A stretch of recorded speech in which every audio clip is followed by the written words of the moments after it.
Good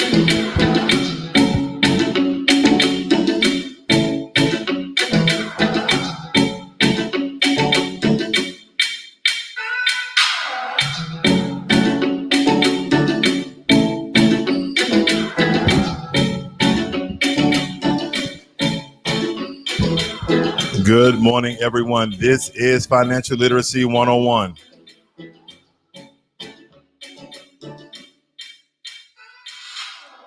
And this morning, we'll be talking about tips, those Treasury inflated protection bonds. And also, we'll be doing a very small contrast with I bonds. So I think this is very important during this time of high inflation. If you guys are not familiar, the inflation rate right now is in America at 5.4%. This is one of the highest inflation rates in the past decade. The usual inflation rate varies from anywhere from 1.8 to 2.1, some upwards up to 2.5. But at 5.4%, we're at our highest in a very, very long time. So let's get into the discussion and let's learn about tips and let's learn about I bonds.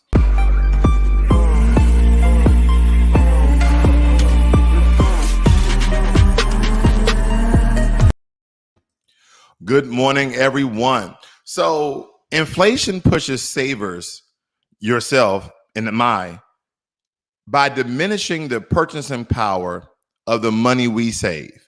That's what inflation does. And I try to give this explanation many, many times before, that the same dollar from year to year decreases over the course of time if you're not investing, if you're not putting your money into tips as well as I bonds. And I always talk about bonds and ETFs because these are one of the good ways, it's one of the sure ways that has been proven over the course of time that could protect the inflation of your dollar. What is he talking about? If you take $100 and you went out to buy groceries, okay, you bought the same groceries, same products, same items, and then you went on the same day in the same month at the same time of next year with that same $100, you will end up buying less than what you did before, meaning that the items that you had on that list that you saved, you wouldn't be able to purchase all of those things because of what? Inflation, okay? That means that each and every year, the power of your dollar decreases while items and products increases. And you have to do something to protect yourself against inflation.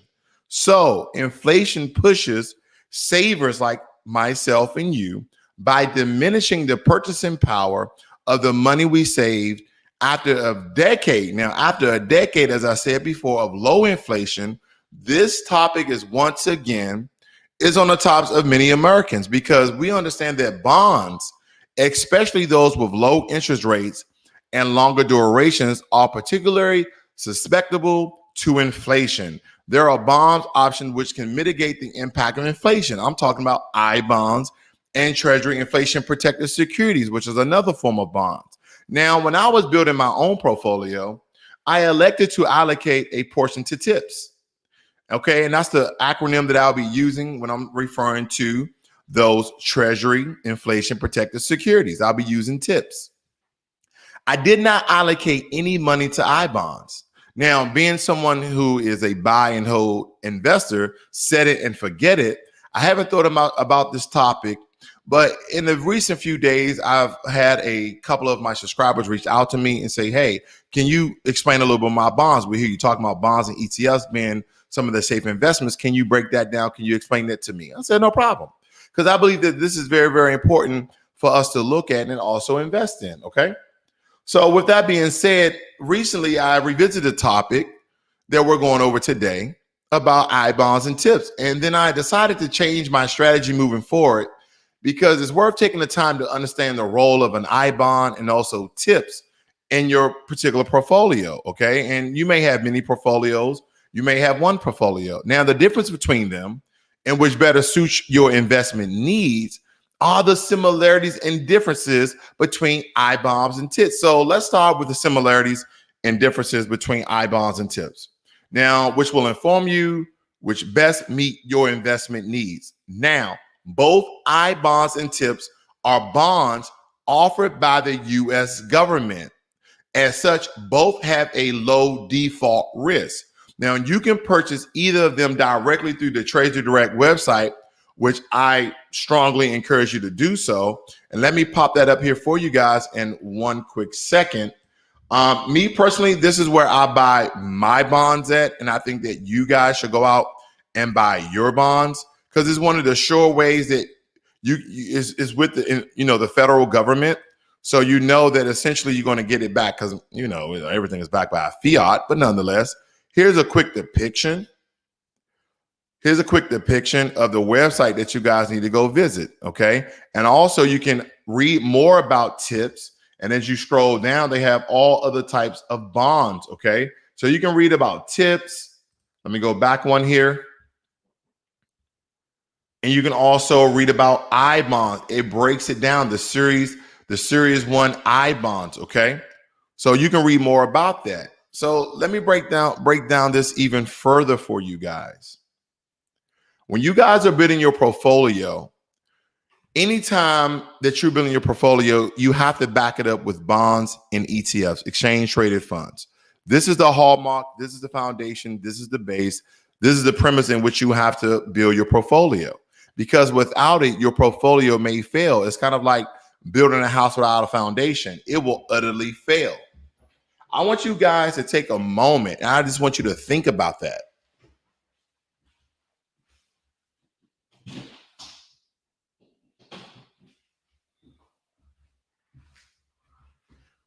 All right. Now that you guys have given that some thought about the house analogy, we have to understand, family, that first and foremost, that the world that we're living in, things are going to become more and more expensive. Okay. More and more expensive. So what am I saying here? Both I bonds and tips are bonds offered by the US government. And of course, as the website that I gave, you can go and purchase them directly. Also, both I bonds and tips have a fixed interest rate that is set at the time the bonds are issued. Each also adjusts the amount you earn based on inflation. This is the great part. These bonds are based on inflation. Now, the inflation adjustment for both I bonds and tips is indexed to the consumer price index. That's the CPI. Again, the inflation adjustment for both I bonds and tips is indexed to the consumer price index. However, the method of making the inflation adjustment is different for each. See, I bonds accrue interest over 30 years or until they are redeemed. Interest is paid every 6 months. Okay, so that's twice a year. There is an inflation component to the interest rate that is adjusted, so the total interest payment is the fixed rate plus the inflation adjustment. Tips are offered with 5, 10, and 30-year terms. Now, you already see the year difference. I bonds is interest over 30 years or until they are redeemed, and then tips are offered within 5, 10 to 30 years. Tips also have a base interest rate that is fixed over the life of the bond. See, with tips, the principal is adjusted to inflation monthly. Interest calculators are then based on the adjusted principals. Now, with some of these, you have options to hold to the maturity or sale. So you can hold both I bonds and tips for their full term until maturity. If you don't want to hold the bond until full maturity, the options to sell are very, very different. See, I bonds have to be redeemed directly through Treasury Direct. Can I say that again? I bonds have to be redeemed directly through treasurydirect.gov. That's treasurydirect.gov. You're looking into I bonds. They cannot be sold on the secondary market, meaning on other platforms like Robinhood, WeBull, Fidelity, Charles Schwab, etc., E-Trade. You cannot redeem your I bond for 1 year after it was purchased, and you lose 3 months interest if you redeem them between 1 and 5 years after you buy it. So in this way, I bonds function more like certificates of deposit than bonds. So I always tell people, when you're looking at I bonds, these are some things that you really want to set up for your children, something that you really want to set up for your kids, because these take a long time to mature. But this is another way that you can really start building and leaving generational wealth with I bonds. Because again, You can only buy from treasurydirect.gov. So there's an electronic and or paper track record. Okay. And you can't redeem them for a very, very long time. See, you can buy and sell tips, those Treasury inflation protection securities, through the secondary market at any time. So in this way, they function like most other bonds. Now, let's get into taxes very, very quickly. Good morning, Jermaine Anderson. Both I bonds and tips are subject to federal taxation. Both are exempt from state and local income tax. I bonds do have a few tax advantages over tips, which may be beneficial, especially if you're leaving things to your children and or other family members, okay? Or maybe some of your friends, I don't know. You can defer paying federal taxes on I bonds until the bond is redeemed or it reaches full maturity, meaning that after that 30 years, after that 20 years, after that 10 years, after mature, you'll have to pay taxes on it at the end. Now, you could elect to pay interest annually. In addition, I bonds may be exempt from federal income tax if they are used to pay for qualified higher education expenses. Find details of this information. I believe the website is on education tax. Okay. Look up education tax. But think about it like this. If you guys have a newborn, you have a 5-year-old, and you get into I bonds, okay, that I bond can mature and you can reinvest that I bond. And then you essentially don't have to pay any taxes on those bonds when it qualifies for higher education expenses, meaning that tuition, books, room and board, etc. So you don't even have to pay taxes on this, and it can still gain that 3 to 5%. And don't forget, when we're talking about I bonds or tips, the interest on these bonds are very, very low. This is not compared to your regular investments of 7%, 10%, even 15%. Okay, so these are most likely on the interest line of 3 to 5%. Bonds really don't get over that. We either be a government bond, a corporate bond, or a junk bond. Now, junk bonds are more riskier, but they may even get you up to 8%. Okay, corporate bonds is the next safest, and then of course, government bonds is the safest out of them all. Now, comparison to I bonds to tips, tips are taxed very, very differently. You will owe federal income tax. Did you hear that? You will owe federal income taxes on interest payments and inflation adjustments annually. Okay, currently, we all know the inflation rate, 5.4%. That's what the inflation rate is, 5.4%. What is the usual inflation rate? 1.8% to 2.1%. But because this whole situation we're living in right now, inflation has skyrocketed. It is more than double. So even if you don't sell the bond, talking about tips, or receive any income from it because the gains may occur in an upward adjustment of the principal, tips are not excluded. Tips are not excluded from taxation if used for educational expenses. Again, this is not like I bonds. Tips are not excluded from being taxed if used for educational expenses like college or private school. Now, while tips and I bonds have many similarities, the differences offer advantages over one over the other depending on your circumstances. This is very important, of course. Now, let's talk about the advantages of tips, because there are several features of tips that make them preferable in certain situations. Convenience. We all love convenience, don't we? I mean, because when it comes to convenience, tips have a slight advantage, because upon revisiting this subject, one of my subscribers saying, hey, man, talk about tips, okay? But I said, you know what? I'm going to talk about tips and I bonds. I recall this is the reason why I initially choose them over I bonds. This is the reason why I initially chose them over I bonds. You can create an account and buy both I bonds and tips directly through, again, treasurydirect.gov. That's treasurydirect.gov. However, you can also conveniently buy tips in a bond fund through most brokerage where you already invest without setting up an additional Treasury Direct account. So again, if you have Charles Schwab, E-Trade, WeBull, Robinhood, M1 Finance, you don't have to go and make a Treasury Direct account. You can already buy your tips in your bond funds with your trading platform. There's essentially no limit on how much money you can put into tips at one time. If using a tips fund, you're limited only by the rules established by that particular fund. So if buying tips directly, you may purchase up to 5 million worth at a single auction or at a single buy or at a single investment.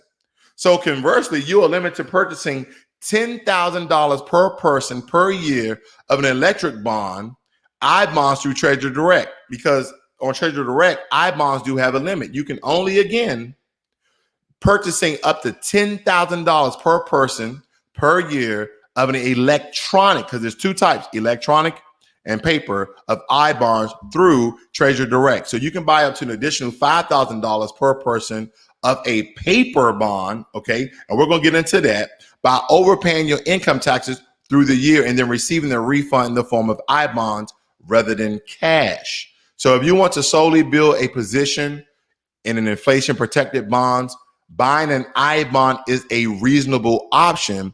But if you want to reallocate a portion of a relatively large portfolio to inflation protection bonds, then using I-bonds could take years. That's the reason why I like tips. See, I own tips in some of my Vanguard accounts, like the Vanguard Inflation Protected Securities Fund Admiral shares. Okay. And for you guys who want to know that ticker, that's VAIPX. Now, matter of fact, let me go ahead and look this up for you guys very quickly so you can see exactly what I'm talking about. You know, I'm a show and tell guy. I love the show and tell. So let me look this up very quickly. Now, I don't think this is going to be listed on Robinhood nonetheless. Okay. But let me look into some tips and to see if Robinhood have any tips. So I'm going to share my screen very quickly, family. Okay. Now, what you're seeing here are different accounts that actually have tips bonds inside of them. So here's the tickers from left to right. You got TIP for tip. That's under iShares, tips bond ETF. You have SCHP, that's your Charles Schwab, US tips ETF. You have STIP, iShares, that's 0 to 5 year tips bond ETF. You have SPIP, that's your Spider portfolio tips ETF. Then you have TIPX, that's your Spider Bloomberg Barclays 1 to 10 years tips ETF. And then you have STPZ, which is your PIMCO 1 to 5 year US tips fund. Okay. So you can buy all of these if you have a Robinhood account, a WeBull account, a Charles Schwab account, a Fidelity account, E-Trade account. I mean, you know, the list goes on and on and on. So there's many places where you guys could essentially do what? That you can actually buy your bonds. Very, very important. Okay.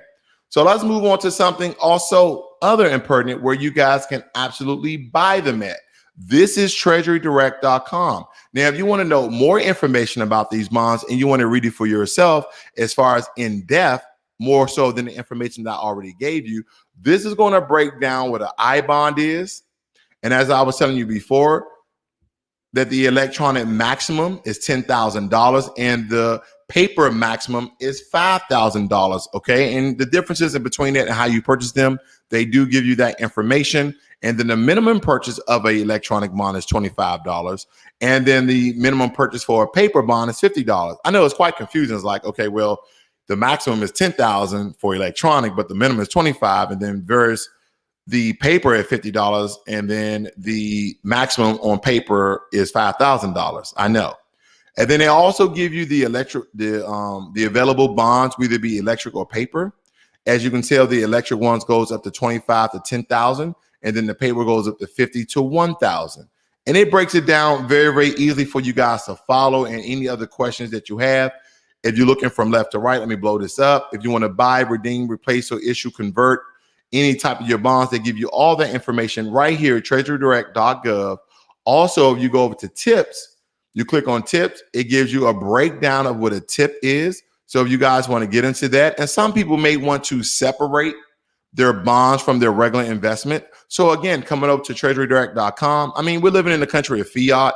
So as long as this fiat currency and establishment lasts, you'll have your tips. Okay. And again, it gives you a total breakdown of what it is and what it does. It also gives you the different methods of buying tips. So all of this is very important, ladies and gentlemen. So I believe it's very imperative that you guys have tips a part of your portfolio. I highly encourage you to do so. Okay. So rather than having to open or a separate account with Treasury Direct and taking several years to build a position, myself, Ross, I was able to do it in seconds with a click of a button through Robinhood. Okay, that's just the way I like to get down. Now, when interest rates decrease, the value of most bonds increase. Can I say that again? When interest rates decrease, the value of most bonds increase. This is because newly issued bonds offer lower yields, so the older bonds with higher yields are more valuable when sold on an open market. This is the case for tips. I'm gonna have to tell you that one more time. Let me see if I can get my thoughts together so I can repeat the exact words. When interest rates decrease, the value of most bonds increase. This is because newly issued bonds offer lower yields. So the older bonds with higher yields are more valuable when sold in an open market. And this is what we're talking about for tips, one of my favorites. So there is no secondary market for I-bonds. So you can't go on all the other trading platforms, Robinhood, WeBull, M1 Finance, Charles Schwab, Fidelity, etc., and buy I-bonds. You can't do that. You can buy your tips, but you can't buy I-bonds. Selling them means redeeming them for the face value of the bond. Selling them means redeeming them for the face value of the bond. Therefore, I-bonds offer no potential upside for price appreciation. Good morning, learning every day. Thank you, fam, for moderating. I do appreciate your work. Now, it is not uncommon to want to sell your bonds, therefore they reach full maturity. See, when it comes to bonds, ladies and gentlemen, I'll just tell you to be in it for the long run. Whether you're going to use them 20, 30 years from now when you're old and in shape and looking good at 70 and doing push-ups, or you're going to leave them for your kids or grandchildren. Now, common reasons to sell bonds are because you need money to pay for living expenses in retirement, or you want to reinvest in other options with more upside. So whether you're in your 20s, your 30s, your 40s, bonds are still a great idea. Now, somebody in their 50s, I'm like, bonds. Now, it depends on what type of bonds you get. You know, if you're getting a 5-year bond, a 10-year bond, if you're in your 50s, that's practically fine. But when you start getting into I bonds, you're talking about 30 years to really see a good return. I'm telling you, leave that for your children or your grandchildren.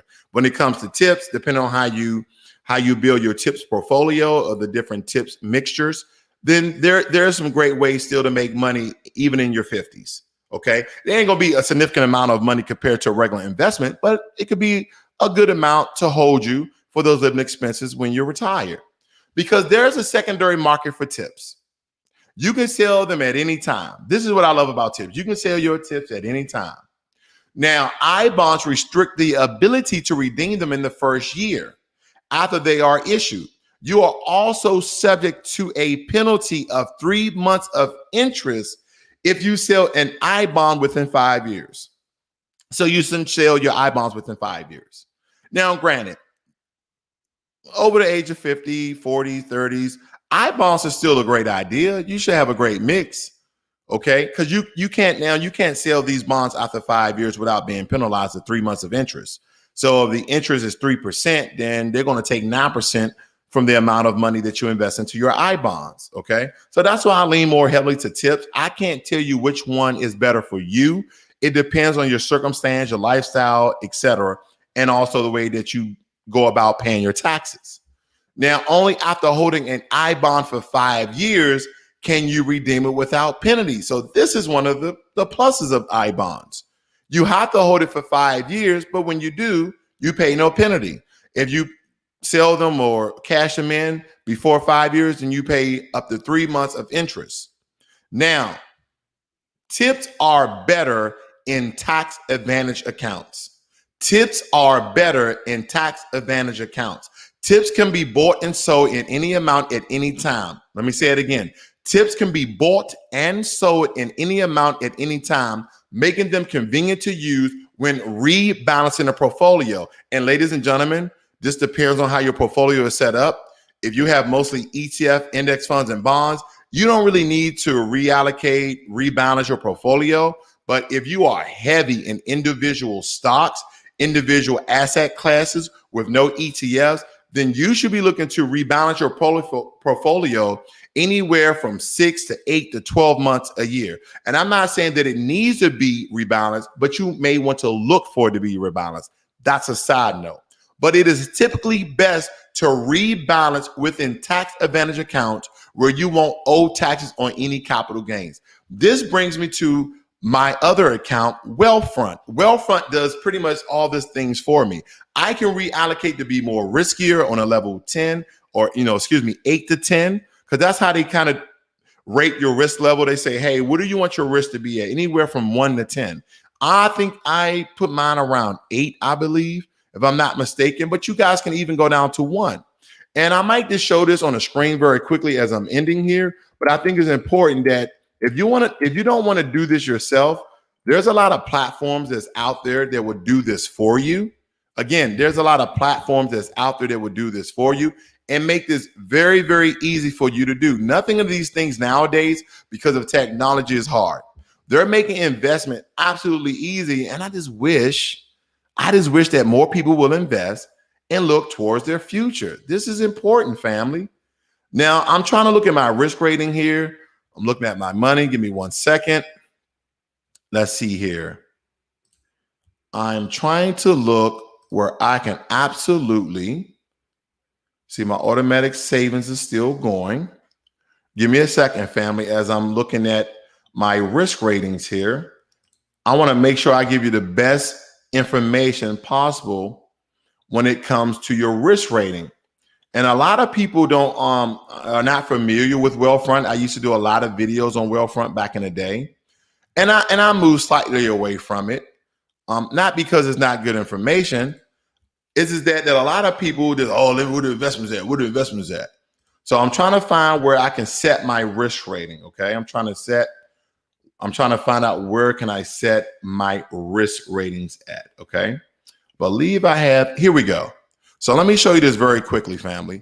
So I'm on my Robinhood account, and as you can tell right here, it says right here, my account risk score. Okay, my account risk score. And I'm gonna go ahead and change my risk score. Okay, they're showing all my personal information here. I don't know why. Let me go off screen for a second. I didn't show all my damn information. When deciding to invest your money, which do you care more about? Let me show you these questions though. Okay, let me blow up these questions. I said maximizing gains. It said minimum losses and both equally. So I'm still young, so I like to do this. It says your behavior during a market downturn. Listen to this, family. These are the questions that they ask you. Your behavior during a market downturn is important to understand your risk tolerance. Okay, and I said buy more. That's what I want to do. Do you want to sell all of your investments like a dummy? Do you want to sell all of your investments like a dummy? Sell some of them, keep them all, or buy more. You see what I say? I want to buy more during a down market. That's where your head should be at. So my risk score is 8.5 out of 10. Okay. And look how they do this, family. Corporate bonds, emergent bonds, and they break it all down. Let me change this risk factor. Watch this. I'm gonna go all the way down to, let's say, 1%. Watch this. Look at this now. U.S. government bonds at 35%. These are your tips. These are your I bonds. Watch this. Here we go. U.S. government bonds are debt issued by the U.S. federal government and agencies to fund various spending programs. U.S. government bonds provide steady income, low volatility, and low correlation with stocks. U.S. government bonds currently offer historical low yields and are expected to produce barely positive or even negative real returns due to the low interest rate policy currently administered by the Federal Reserve. What they're basically saying is that you're not going to get a lot when you invest in bonds, when you change your portfolio so significantly. But this is a great way for people who are in their 50s and 60s not to lose a lot of their money. But when we look at this, these are some of the accounts that these bonds are in. Vanguard Total Bond ETF, iShares Core US Aggregate Bond ETF, Vanguard Intermediate Term ETF. So you can actually look at these tickers, BND, AGG, BIV, inside of your trading platform and actually invest in them. Okay.